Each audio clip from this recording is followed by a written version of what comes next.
Hemos hablado antes de la palabra de Dios, la voz de Dios, Dios que habla, Dios como Padre. Dios da un mensaje, pero Dios en su sabiduría determinó que apareciera la Iglesia. Fijaos, cuando tuvo que dar su palabra,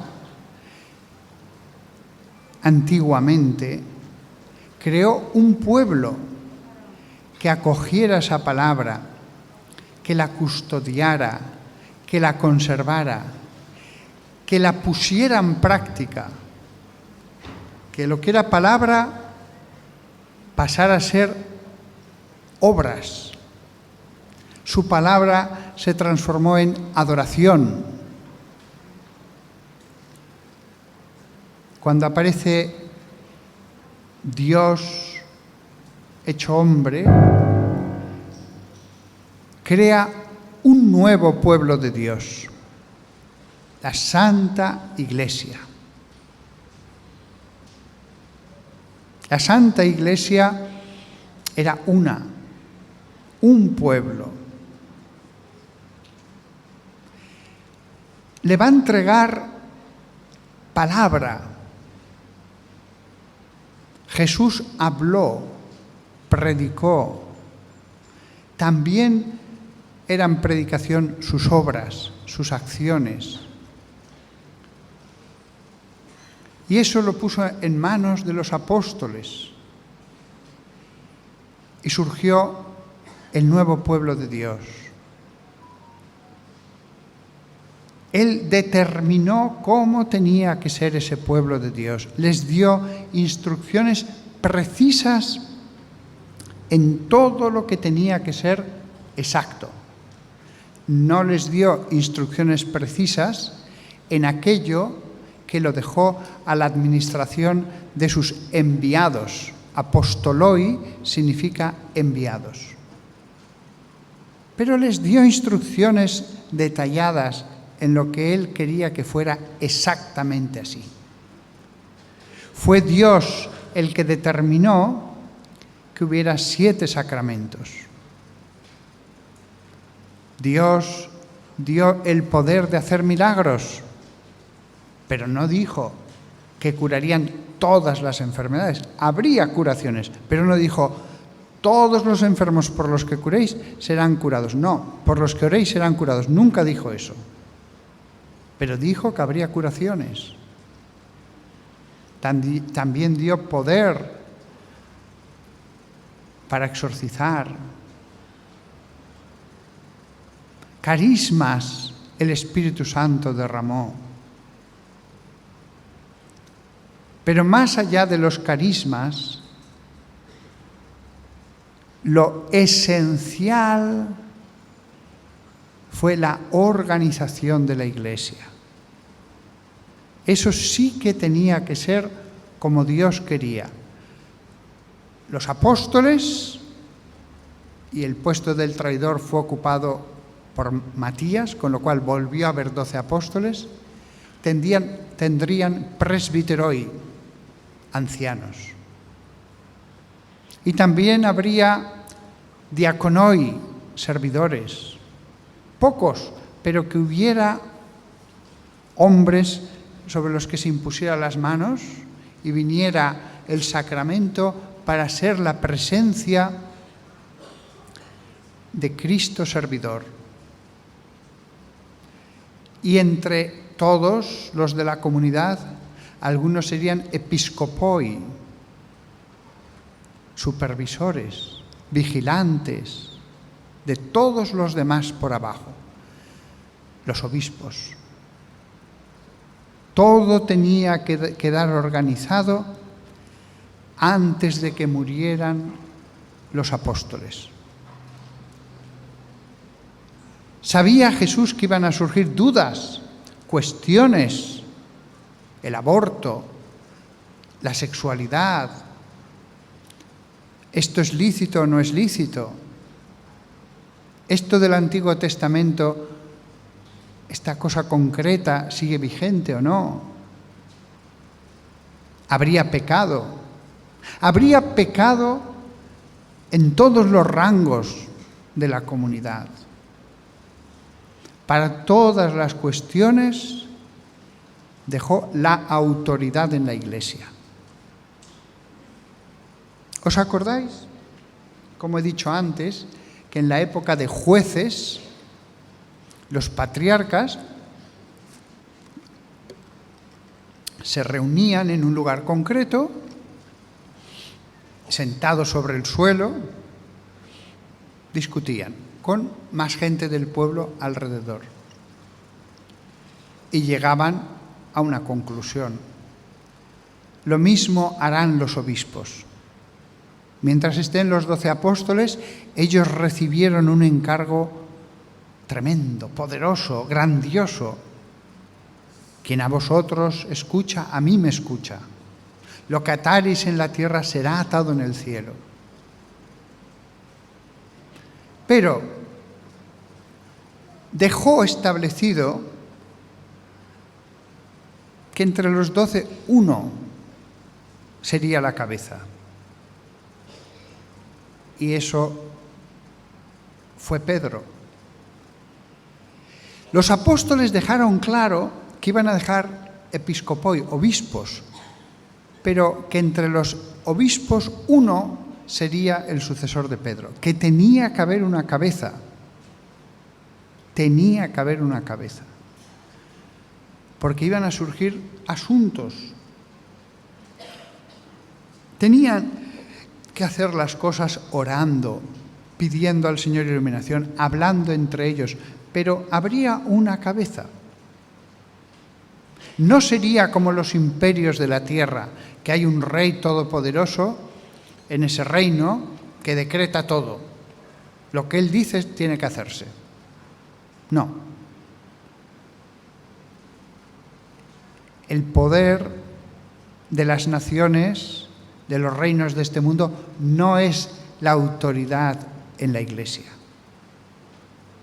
Es otra cosa distinta, porque aquí no hay oro, ni plata, ni conquista de territorios, ni impuestos, ni ejércitos.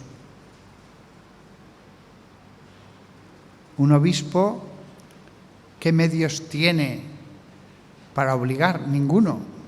Es un pastor. No tiene medios para obligar si alguien se rebela contra él. Entonces, la autoridad en la Iglesia es otra cosa, pero quedó todo organizado. Y además de quedar organizado, quedó muy claro, para las cosas nuevas que surjan, lo que atareis en la tierra será atado en el cielo. Eso Jesús se lo dijo a los 12 apóstoles, pero en otro momento se lo dijo solo a Pedro, como diciendo, los apóstoles atáis, os reunís y determináis lo que ha de hacerse en el pueblo de Dios. Pero si entre vosotros hubiera diferencia de opiniones, disensiones y no os ponéis de acuerdo, hay una cabeza. Y hay una cabeza porque tampoco pueden estar reuniéndose los 12 apóstoles que se repartieron después del Concilio de Jerusalén, pues uno hacia Persia, otro hacia la India, otro hacia el Egipto. Tampoco pueden estar reuniéndose todos los días.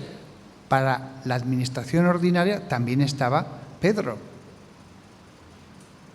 Lo mismo sucede en la actualidad. El Papa es una persona. La extensión de ese primado es el Vaticano, la Santa Sede.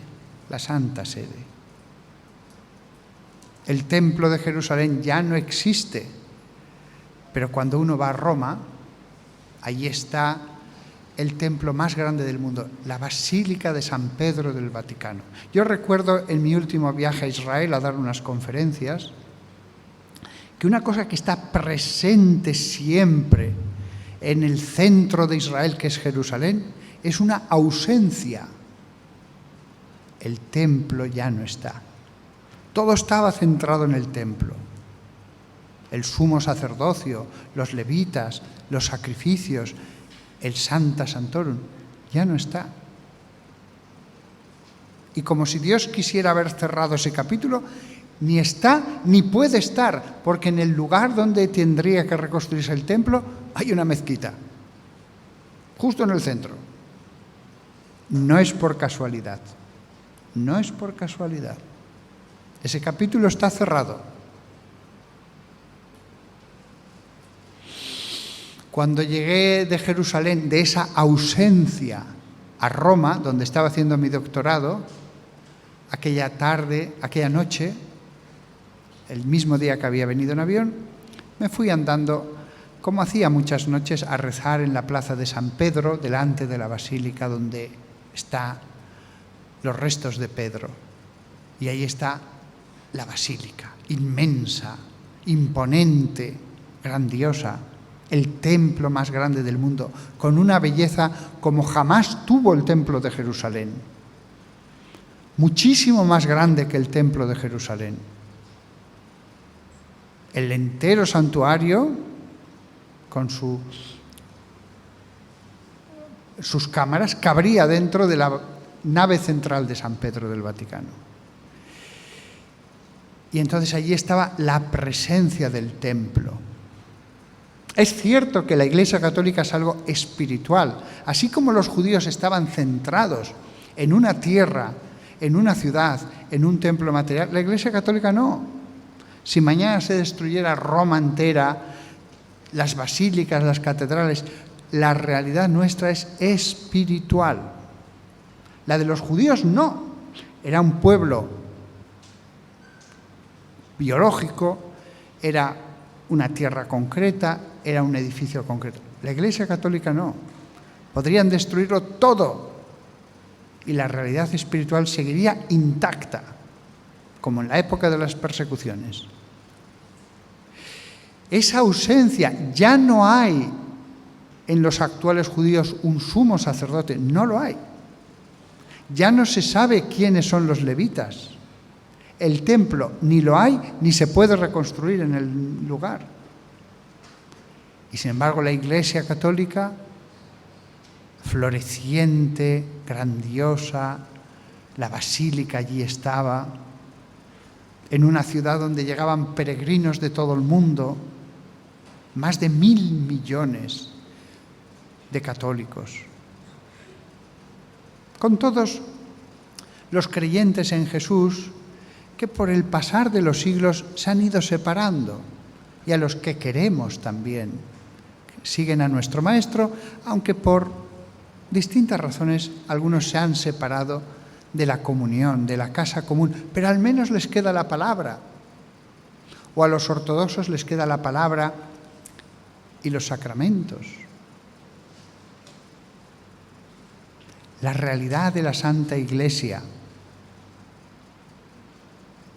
Grande es la palabra de Dios, pero Dios sabía que necesitábamos maestros, que solo con la palabra de Dios unos la entenderían de una manera, otros la entenderían de otra. Los evangélicos, y yo les deseo cuanto más amor a Dios mejor, pero los evangélicos están divididos en distintas formas de entender la misma Biblia, pero divididos en cosas muy importantes. Y no es su culpa, ellos intentan hacerlo con la mejor voluntad posible. Porque Dios sabía eso, dijo no. Habrá, sí, mi palabra, pero una autoridad que guíe en esa palabra. Y les pondré sabios y les enviaré profetas, los místicos, los grandes santos que nos han enseñado. Y Jesús mismo habla a sus místicos. Pero ¿cuántas personas delante del sagrario, delante de una exposición del Santísimo, han sentido la palabra directa de Jesús en sus almas? ¿Cuántas personas? A otros les ha dado sueños. Otros han tenido otros fenómenos. El Padre Pío tenía las marcas de Cristo. La Iglesia es presentada por el mundo en los medios de comunicación como si fuera lo peor, lo peor. Como dicen algunos no creyentes, los que van a la iglesia son los peores. Será porque va mucho él a la iglesia y lo sabe. No es verdad. Aunque se presenta a la iglesia como lo peor, aunque en las películas de Hollywood siempre los obispos, los cardenales son lo peor, no es eso verdad. Hay una realidad de gracia procedente de la oración, de la fe. Y cuando vas a países donde hay una pobreza espantosa, allí están las monjas de la Madre Teresa de Calcuta, los salesianos, los franciscanos, misioneros. Esa es la realidad de la Iglesia. También la realidad del pecado, también. Pero aunque pecado hay, lo hubo en la misma época del Evangelio, Judas Iscariote es su máximo exponente, aunque hay una realidad de pecado, el mundo la multiplica por 100 o por 1000. La Iglesia nunca podrá corromperse.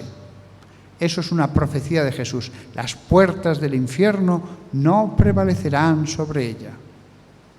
Y les guste o no les guste a los paganos, las llaves le fueron entregadas a Pedro. No le entregó nunca unas llaves materiales, nunca. El cielo es espiritual.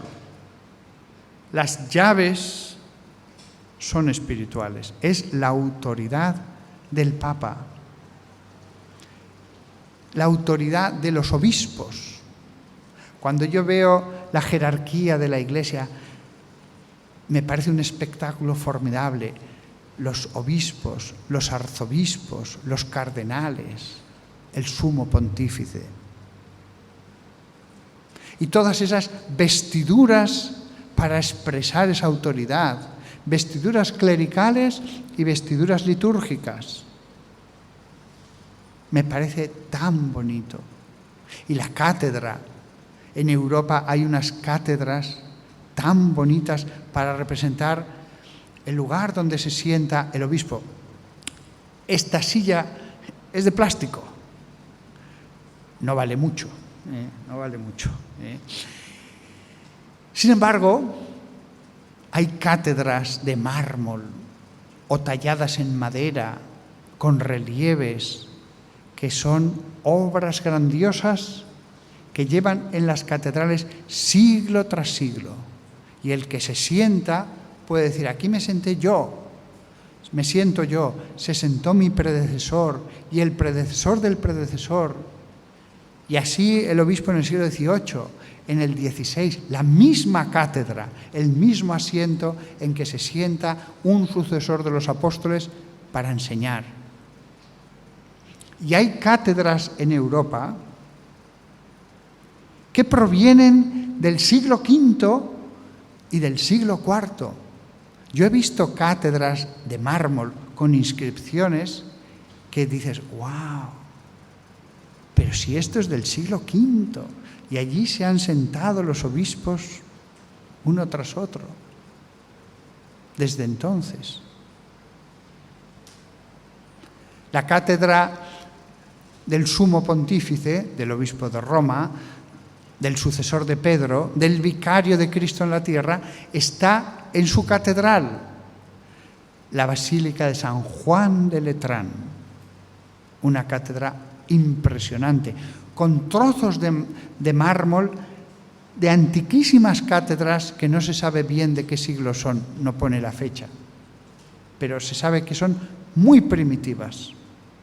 Esa es la cátedra del obispo de Roma y obispo de los obispos, pastor de los pastores, vicario de Cristo, vicario de Cristo. Es decir, Cristo no está visible sobre la tierra.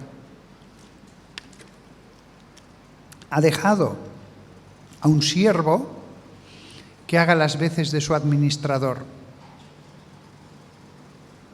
Su poder no es despótico. Él gobierna, o mejor dicho, pastorea. Realmente gobierna, pero su gobierno es pastoreo, no como el de los reyes de la tierra, los presidentes que tienen poderes para imponer su voluntad. Los pastores no. Pero Dios a uno le ha dado el pastoreo, pero a otro le ha dado la profecía o el don de curar. Y a lo mejor este papa o este obispo o este arzobispo no tiene ningún poder, la mayoría no. Sin embargo, este laico sí. Y este laico es profeta. Y este laico cura. Y yo he conocido a un arzobispo de cierto país, no este, que fue a otro país para ser curado por alguien que tenía el don. En este caso, un sacerdote mexicano. Y allí el arzobispo tuvo que pedir la curación. Él era arzobispo y muy importante, pero tuvo que pedir la curación de otro. Y otro, sacerdote o laico, puede tener la sabiduría. San Pablo en la carta a los Corintios habla del carisma de sabiduría y puede tener sabiduría. Y a lo mejor otro que es cardenal no lo es. Ojalá que los cardenales fueran santos, sabios y místicos, pero no lo son muchos de ellos. Son pastores. Sin embargo, otro que puede ser un laico tiene el don de la sabiduría. Y cuando habla, ¡wow!, se nota la unción del Espíritu Santo. Se nota que Dios habla a través de él. No es que sea palabra de Dios, pero tiene el perfume del cielo, sus palabras. Tocan el corazón, iluminan las mentes, llevan a la conversión. Son palabras humanas, sí, pero con el perfume de lo que hablaban los apóstoles. Y a lo mejor un obispo no. Dios a uno le dice, tú pastorea, tú vas a tener un carisma, tú vas a tener la sabiduría, tú vas a ser profeta, tú te vas a dedicar a la caridad. Vosotros que sois de la renovación carismática, muchos, hablo de la Iglesia, pero a veces hay un grupito lleno del Espíritu Santo y están los carismas allí. No todas las comunidades tienen los carismas extraordinarios. San Pablo habla de los carismas extraordinarios a la comunidad de Corinto, donde dice que estaban, pero no dice que estén todos esos carismas en la de Éfeso o en Galacia. No todos las comunidades los tenían. Cuando después de 2000 años vemos un grupo que tiene carismas extraordinarios, es una maravilla. Gracias, Señor, porque Hechos de los Apóstoles se vuelve realidad ahora, en este año 2021. La Iglesia. Pero una iglesia que se sigue expandiendo, hay misioneros. Un compañero mío del seminario ahora está en Kazajstán. Me ha escrito un sacerdote que está en una isla de Nueva Guinea. Hay misioneros, la iglesia se sigue extendiendo. Hay misioneros en China. Hay misioneros en lugares árabes. Me escribió un diácono que, vestido de laico, sin sotana ni nada, hace misión en un país árabe. No os voy a decir cómo, pero lo hace. Si lo descubrieran, le expulsarían. Había misioneros en Afganistán hasta hace pocos meses. Había. La Iglesia se sigue extendiendo. La Iglesia tiene los tesoros que tuvieron los cristianos en la época de Pablo, Bernabé, de Juan, del primer Papa Lino, del siguiente Papa Clemente. Estamos en esa continuidad.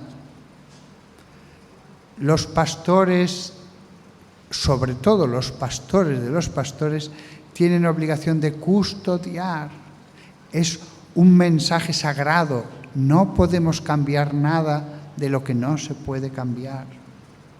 Debemos leer la Escritura con mucha humildad, cuidado, de no equivocarnos. Pero la Iglesia entera no puede equivocarse.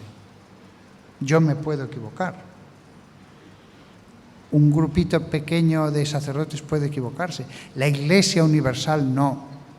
Hay siempre que estar unidos a la Iglesia y que amar a la Iglesia. ¿Cuánto la odia la jauría de lobos? El león rugiente lanza contra ella ataque tras ataque, contra su verdad, contra sus personas, contra sus instituciones. Hay una lucha verdaderamente. Las puertas del infierno. Hay una lucha generación tras generación. Hay batallas y se pierden. En una de esas batallas, en España, en el año 36, los enemigos de la Iglesia mataron 4.000 sacerdotes y seminaristas. 4.000 y 13 obispos. Y quemaron todas las iglesias. No quemaron más porque no había más. No mataron más sacerdotes porque no había más sacerdotes que hubieran hallado. 4.000. Todas las iglesias quemadas, todas. En mi ciudad, Alcalá, el interior de las iglesias no queda ni una. La catedral, se podía ver el cielo, se derrumbaron las bóvedas cuando la quemaron. Eso sí, la reconstruyeron tan bien que no lo parece, pero el interior se perdió todo. No pasa nada. La realidad de la Iglesia permanece. Adoraban al Santísimo Sacramento antes del año 36, lo adoraron después, lo adoramos 3 generaciones después. Se rezaba allí el rosario, se sigue rezando el rosario. Procesiones, monasterios, todo vuelve a continuar. Pero hay batallas. Unas se pierden, otras se ganan. Otras se ganan, ya lo creo que se ganan. Hay lugares de grandes conversiones. Me lo decía un misionero mío, compañero mío del seminario que trabaja en China. Otras batallas son personales. Y este señor es conquistado para Cristo. La Santa Iglesia. Ser cristiano, por lo tanto, no debe ser una isla. Mi Biblia y yo. Está bien tu Biblia y tú. Está bien. Escucha a Dios. Pero la Biblia te lleva a la comunidad. A una realidad comunitaria. Hay una iglesia. Los cristianos no son islas individuales. Formamos un rebaño con pastores y pastores de pastores. Y un pastor sobre los pastores de pastores. Amemos la Iglesia. Hay algunos cristianos, ya lo sabéis, católicos, cristianos católicos, que no hacen más que criticar. No hacen más que criticar. En el fondo, en esa crítica hay soberbia. Si yo fuera obispo, yo haría las cosas de otra manera. Ah, si yo tuviera autoridad. Ah, si yo mandara. Hay algunos que siempre se fijan en lo negativo. Satanás, cuando va ante Dios en el libro de Job, solo se fija en lo negativo. todo el rato está criticando. Y Dios, ¿te has fijado que mi siervo Job? Dios se fija en lo positivo. Y además os digo una cosa, las buenas obras que hayáis hecho, en Dios no hay tiempo. Dios está fuera del tiempo. Las buenas obras que hayáis hecho, esa cosa que te costó tanto, tanto, tanto, y se lo ofreciste a Dios, está presente en Dios. Está presente esa oración, esa limosna, ese ayuno, está presente como si lo hubieras hecho ahora mismo. En Dios no hay tiempo. Dios se fija en el bien. Dios es el primero que quiere excusarnos. Dios sabe nuestra debilidad. El pecado es pecado, pero Él sabe de qué barro estamos hechos.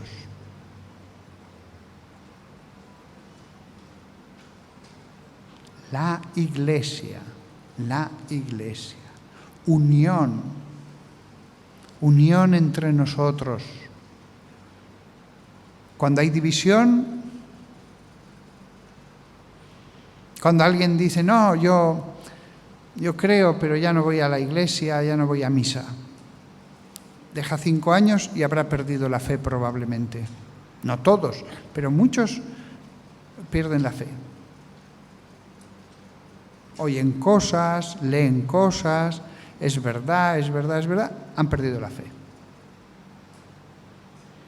Bueno, pero sigo creyendo en Jesús. Sí, pero pasan más años y hasta eso dudan, lo mezclan con cosas orientales o tal, y al final hasta se cae en el ateísmo. Las ovejas que están unidas en el redil, eso se mantiene con fuerza. Los que van a misa se mantienen en la fe. Si no, mientras vayan a misa se van a mantener en la fe. Mejor o peor, pero se van a mantener en la fe. Por muy buenos que sean, si dejan de ir a la iglesia, se empezarán a secar. Somos plantas. Por eso la Santa Madre Iglesia dijo, los domingos, el día del Señor, venid a la iglesia. Tenemos que vivir el día del Señor. Tenemos que vivir el día del Señor. Incluso las amas de casa, que tenéis que preparar comidas, etc. Organizaos para que el domingo, bien, cocinéis, lo que sea, pero descanséis, os lo paséis bien, tengáis un día en el que podáis pasarlo bien. Descansar es bueno. Lo ideal sería el día del Señor dedicado a la adoración, a la oración, etc. Pero bueno, descansad también, pasáoslo bien. Tened aficiones en familia, aficiones personales. El día del Señor. Ya no tenemos el mismo descanso con las mismas leyes que los judíos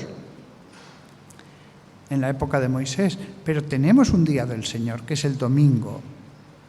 Tenemos también un descanso. Ellos después fueron a la sinagoga, nosotros vamos a la iglesia.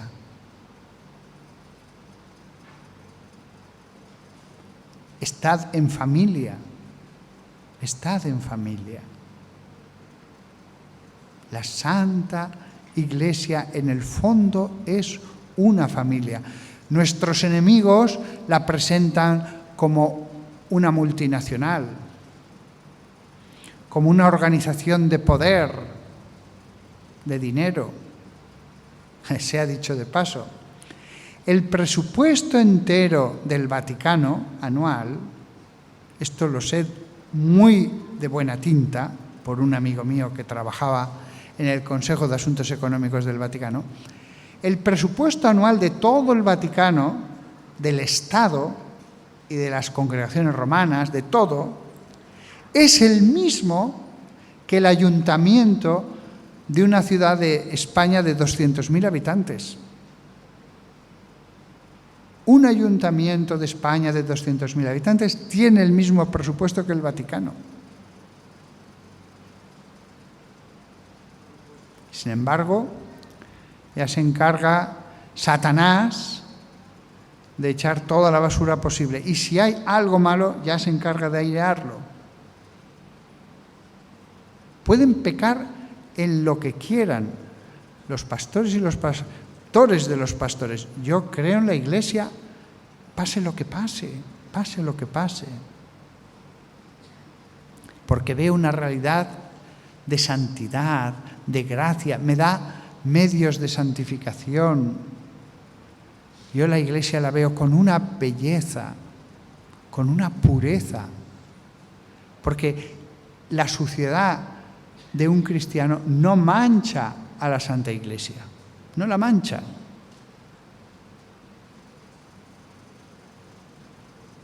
La Iglesia es bella, la esposa de Cristo.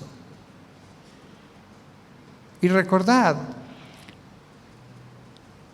la Iglesia sois vosotros. Unos tienen una función sagrada, pero la Iglesia sois vosotros. Al final la Iglesia es un medio. Lo que importa es que vosotros os llenéis de Dios, de la luz de Dios, del amor de la Trinidad. Hasta María está en la Iglesia hoy día, y los santos, y los santos. Nada más, acabo esta charla con la felicidad de lo que veo ante mis ojos aquí, lo digo de verdad, vuestra fe, vuestro fervor. No penséis que el vuestro es menor que el de la comunidad de los corintios, ese puerto de mar que conoció San Pablo. Probablemente es el mismo, el mismo. No penséis que había más amor de Dios en Corinto en el siglo I que vosotros. Veo la alegría de vuestra fe y los frutos y lo que os cuesta a veces perseverar, y aún así lo hacéis. Y cuando ahora tengamos la misa y recibáis el misterio sagrado, pues será como aquellos cristianos del siglo I cuando recibían un trocito de pan y se sentaban en un salón de esa casa donde se había celebrado la misa. Lo mismo. Y Jesús estará en medio de ellos. Nada más. Acabo aquí la charla y pasamos a la misa.